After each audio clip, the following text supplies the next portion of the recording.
예, 우리 오늘 저녁에 예준이, 예안이 가정이 이렇게 와서 환영합니다.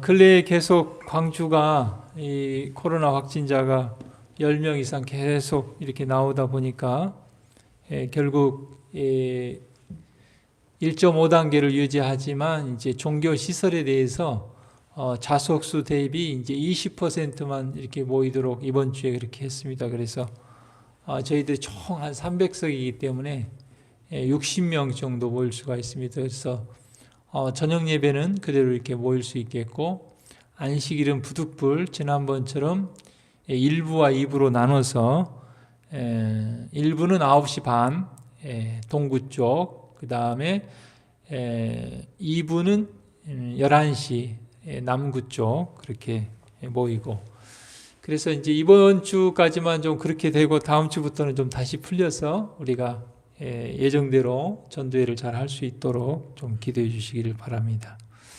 오늘 저녁 말씀의 제목은 어떻게 결혼 서약을 지킬 수 있을까? 어떻게 결혼 서약을 지킬 수 있을까 하는 제목으로 말씀을 준비했습니다. 한 부부가 있었는데요. 이제 주말 부부예요.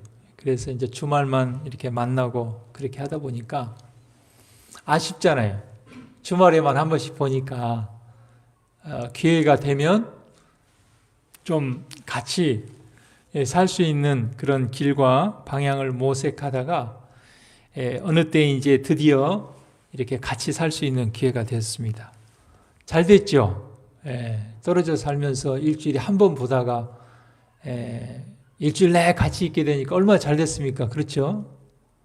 그런데 그때부터 싸우기 시작하더라는 거예요. 그래서 옛날에 이제 안 보이던 것도 보이고 의견 충돌도 생기고, 그래서 굉장히 그 가정이 힘들었다는 얘기를 제가 들었습니다. 우리가 행복한 가정을 이루기 위해서는 떨어져 있고 붙어 있고 그게 중요한 게 아니고, 떨어져 있든지 붙어 있든지 상관없이 사랑의 줄로 연합을 해야 된다는 것입니다. 오세아 11장 4절 말씀에 내가 사람의 줄 곧 사랑의 줄로 저희를 이끌었다 그랬습니다.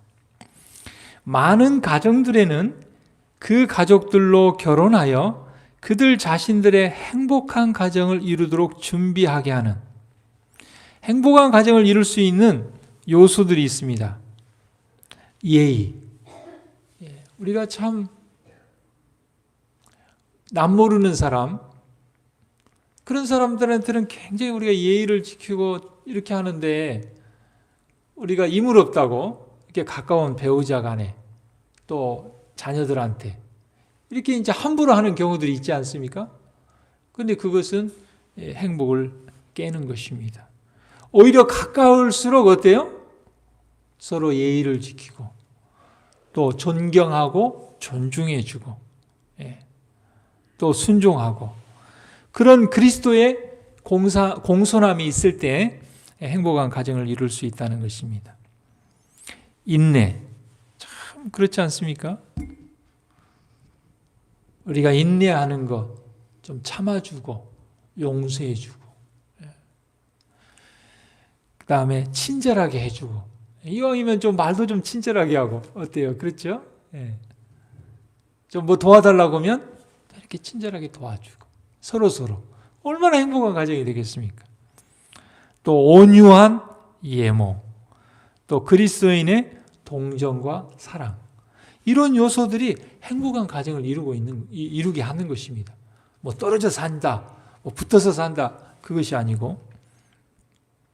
그런데 반대로 이 행복한 가정을 깨는 요소들이 있는데, 날카로운 말 어떻습니까? 상대의 마음을 상하게 하고 감정을 상하게 하고 날카로운 말들, 충돌하는 생각, 비평하고 또 독재적인 정신. 여러분, 우리가 항상 어때요? 내 생각대로, 내 뜻대로 무조건 따라오라. 이게 독재 아닙니까? 독재. 내 생각이 맞아도 어때요? 상대방은 어떻게 생각하는지 좀 물어보고 동의도 구하고, 그것이 이제 바로 뭐 친절, 예의, 예모, 공손함, 그런 것들이잖아요. 그렇지 않습니까? 사람들은 결혼하기 전에 피차의 습관과 성질을 잘 알게 될 기회를 거의 갖지 못하는 경우가 흔하다. 서로 뭐가 좀 다른지 알고 이해하고 이게 결혼을 해야 되는데, 서로 이제 그 사귀고 그럴 때는 어때요? 다 좋은 것만 보이잖아요. 그러다가 이제 막상 결혼해서 살다 보면 어때요? 피차에 이제 여러 가지 다른 걸로 인해서 충돌하고 마찰하고. 오늘날 세상은 잘못 결합된 결혼의 결과로 불행과 제약에 가득 차 있다. 많은 경우에 있어서 남편과 아내는 불과 몇 달이 못 되어 그들의 성질이 절대로 합할 수 없음을 깨닫게 된다. 그리하여 하늘의 사랑과 조화가 존재해야 할 가정 안에 분쟁이 자주 일어나게 된다. 네. 여러분, 우리의 가정은 서로 사랑하고 서로 조화를 이루고, 그런데 가정에 계속 분쟁이 일어난다고 하면 어때요? 이게 이제 저도 어렸을 때 이렇게 기억을 뒤돌아보면, 이제 어머니 아버지가 싸우실 때 얼마나 어린 마음에 불안한지, 막 금방 헤어지실 것 같고 막 이혼하실 것 같고.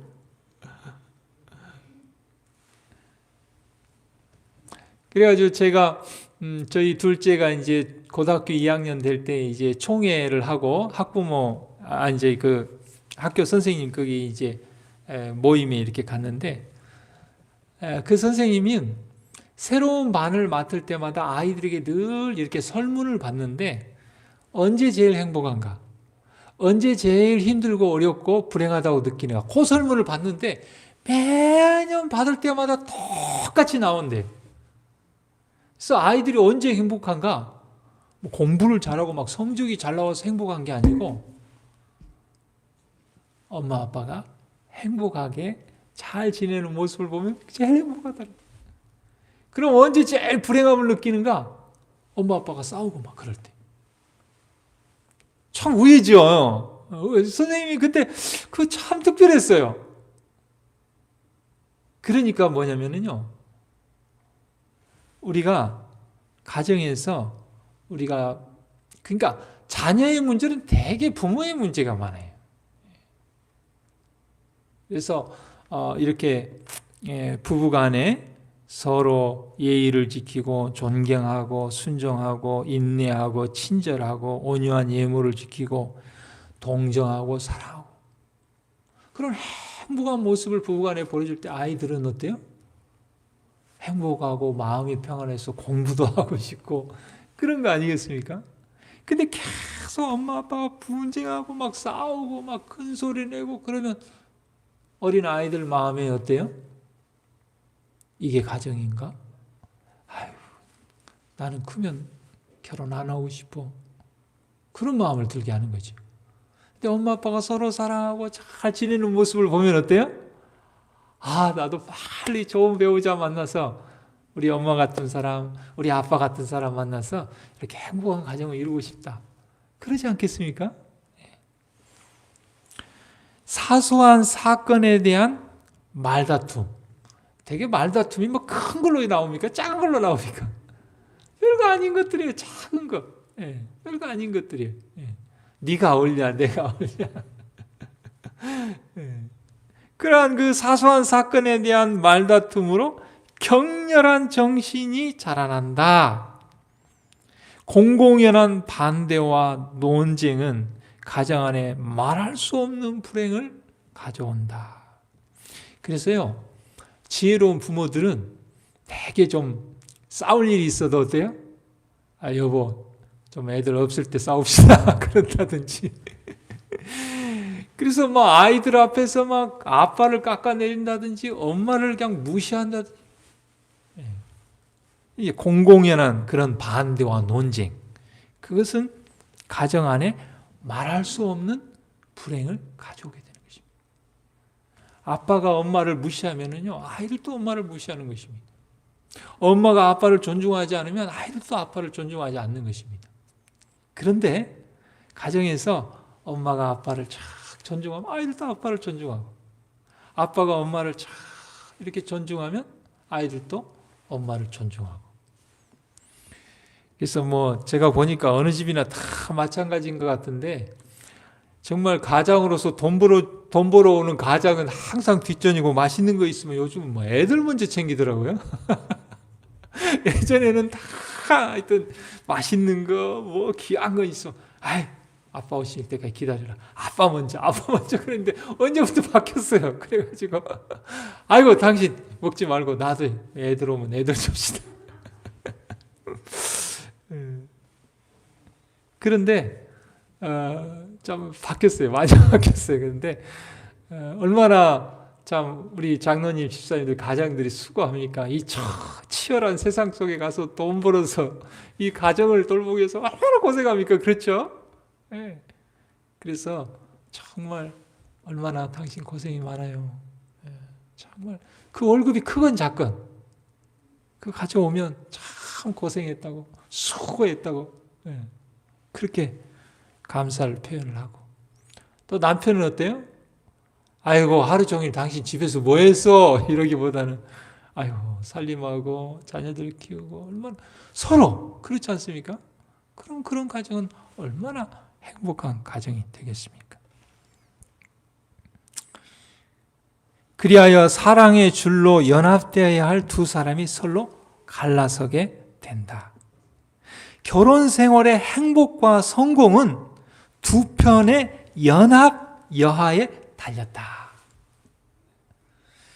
그래서 우리가 결혼할 때 했던 그 결혼 서약, 그것을 어떻게 지킬 수 있는가? 유격적인 마음에 어떻게 그리스도의 마음에 동화된 마음과 조화될 수 있을 것인가? 자, 두 가지 길이 있어요. 첫째는 육체에 심는 거예요. 자기 자신의 마음의 자극을 따라 생각하고 행하는 것. 그것은 불행으로 가는 길입니다. 그건 분열로 가는 길이에요. 내 자신의 마음의 자극을 따라 생각하는 대로 행하는 것. 다른 하나는 성령을 심고 성령을 따라가는 거예요.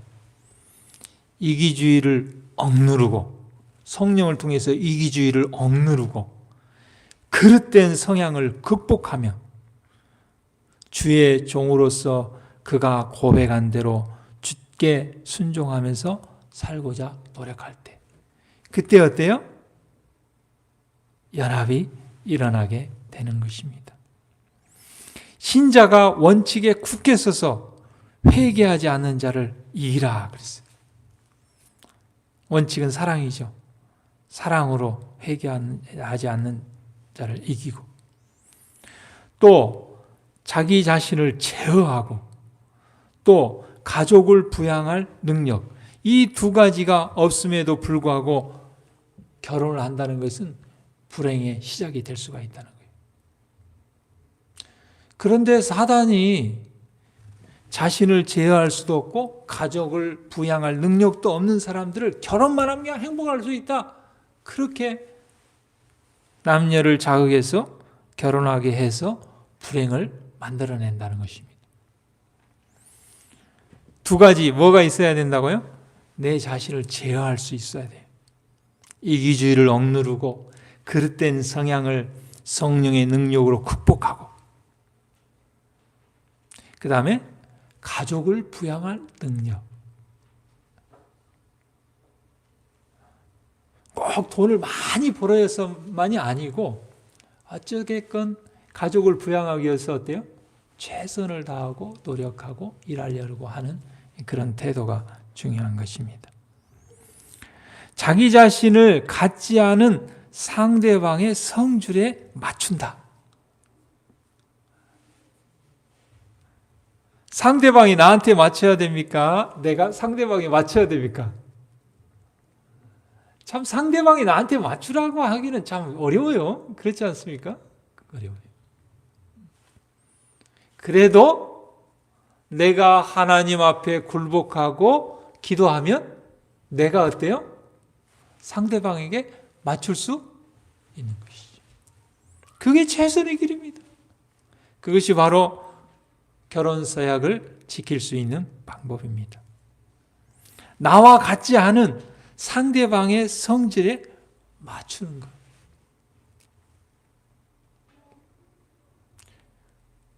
그런데 우리가 결혼해서 가정을 이루고 살다 보면 불유쾌한 의견 차이도 생기고 논쟁도 생기는 것입니다.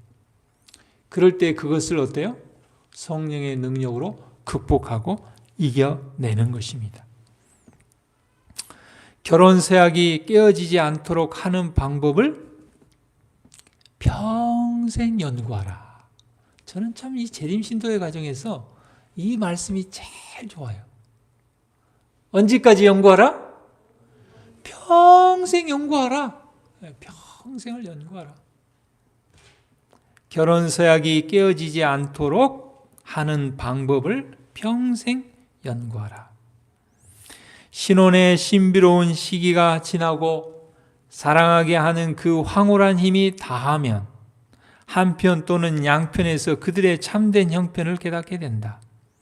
그들은 그들의 형편에서 최선의 길을 만들어야 할 것이나 많은 사람들이 그렇게 하지 않는다. 그리고 성도 서로 간의 다름을 깨달아 알게 되었을 때 그때 어떻게 해야 돼요? 그때 최선의 길은 무엇입니까? 성령의 은혜와 능력을 통하여 나와 같지 않은 상대방의 성질에 맞추려고 노력하는 거예요. 그런데 많은 사람이 그렇게 하지 않는다는 거예요. 무조건 나한테만 맞추라고 한다는 거예요. 그러니까 분열과 분쟁과 이런 것들이 일어나는 것입니다. 남편과 아내는 말다툼을 일으키는 모든 원인을 피하고, 그리고 우리가 말다툼을 일어나는 그런 일이 계속 반복되면 연구하라고 그랬잖아요. 아니 지난번에 왜 말다툼을 했지? 뭐 때문에 싸웠지? 연구해가지고 어때요? 말다툼을 일으키는 모든 원인을 피하라. 결혼 서약이 깨어지지 않도록 하는 방법을 평생 연구하라 그랬습니다. 재림시도의 가정 86페이지에 엘렌 화이트 부인이 이렇게 기록을 했습니다. 여러 해 동안 나는 불행한 결혼을 한 여러 사람들에게서 편지를 받았는데 내 앞에 전개된 몸서리 나는 사연들은 마음 아픈 일들 뿐이었다. 이런 불행한 이들에게 줄 수 있는 충고를 결정하거나 또는 그들의 무거운 짐을 가볍게 하여 주는 일은 쉬운 일이 아니었다. 그러나 그들의 슬픈 경험은 다른 이들에게 경고가 되어야 한다. 그랬습니다. 고린도전서 10장 11절 말씀에 저희에게 당한 이런 일이 거울이 되고 또한 말세를 만난 우리의 경계로 기록하였느니라 그랬습니다. 여러분, 불행한 결혼 생활을 하는 사람들을 정말 이렇게 행복한 가정으로 바꾼다는 것은 엘렌 화이트 부인도 굉장히 어렵다고 그랬어요. 그런 편지를 많이 받았지만 쉽지 않다고 그랬습니다. 그러나 그들의 슬픈 경험이 다른 사람에게 뭐가 되어야 된다고요? 경고가 되어야 된다 그랬습니다. 제가 결혼 서약서를 하나 이렇게 제가 오늘 가지고 왔습니다. 이 결혼 서약서를 읽을 때 오늘 이 시간에 우리 모든 성도님들 다시 한번 이 결혼 서약서를 다시 상기시키고 마음에 기억하고 이 결혼 서약서를 지키기 위해서 정말 오늘 주신 말씀처럼 이 결혼 서약이 깨어지지 않도록 하는 방법을 계속해서 연구해서 최선의 방법을 찾아가고 정말 더 행복한 가정을 이루게 되기를 간절히 바랍니다. 결혼 서약서, 본인은 사랑하는 그대와 하나됨을 다음과 같이 서약합니다. 저는 당신에게 항상 믿을 수 있고 소중한 사람이 되도록 노력하겠습니다. 기쁜 일, 슬픈 일을 함께 나누며 이해와 배려의 마음을 가지도록 노력하겠습니다. 많은 사람들에게 모범이 되고 행복한 가정을 이루어 가는데 힘쓸 것입니다. 당신이 내게 기꺼이 의지하고 기댈 수 있게 예의와 품위를 지키며 늘 같은 마음을 가질 것입니다. 영원히 당신만을 사랑하며 존경하며 신뢰하며 살아가도록 하겠으며 죽는 순간까지도 당신만을 생각하며 눈을 감도록 하겠습니다. 본인은 어떤 유혹과 고난이 있더라도 위 약속을 굳게 지켜낼 것을 사랑하는 당신에게 맹세합니다. 여러분, 이 결혼 서약은 결혼식 할 때만 손 들고 딱 서약하고 그러고 신혼여행 가면 그냥 끝입니까? 아니라고 그랬습니다. 아니라고 그랬어요. 이 결혼 서약을 깨어지지 않도록 하는 방법을 평생 연구하라. 그러니까 지금도 연구해야 되는 것입니다. 아까 말한 대로 정말 말다툼을 일으킬 수 있는 그런 원인들을 피할 수 있는 방법을 연구하고 어떻게 하면 상대방을 행복하게 할 수 있을까? 존중할 수 있을까? 사랑할 수 있을까? 이런 것들을 연구하고 연구해서 날카로운 말들, 충돌하는 생각, 비평하고 독재적인 정신, 사소한 사건에 대한 말다툼, 공공연한 반대와 논쟁, 이런 것들 계속 반복하면 안 되는 것입니다. 우리가 실수해서 또 참지 못해서 그럴 수 있지만 그걸로 끝나지 말고 또 뒤돌아서서 하나님 앞에 무릎 꿇고 하나님께 기도하고 하나님, 행복한 가정 이루기 원합니다. 결혼 서약을 지키기를 원합니다. 도와주십시오. 성령을 통하여 이기적인 마음을 정말 제어할 수 있게 도와주십시오. 나의 그릇된 성향을 극복할 수 있도록 도와주십시오. 그렇게 해서 정말 결혼 서약을 굳건히 지킴으로 행복한 가정을 이루는 우리 모두가 되기를 간절히 바랍니다. 기도하겠습니다.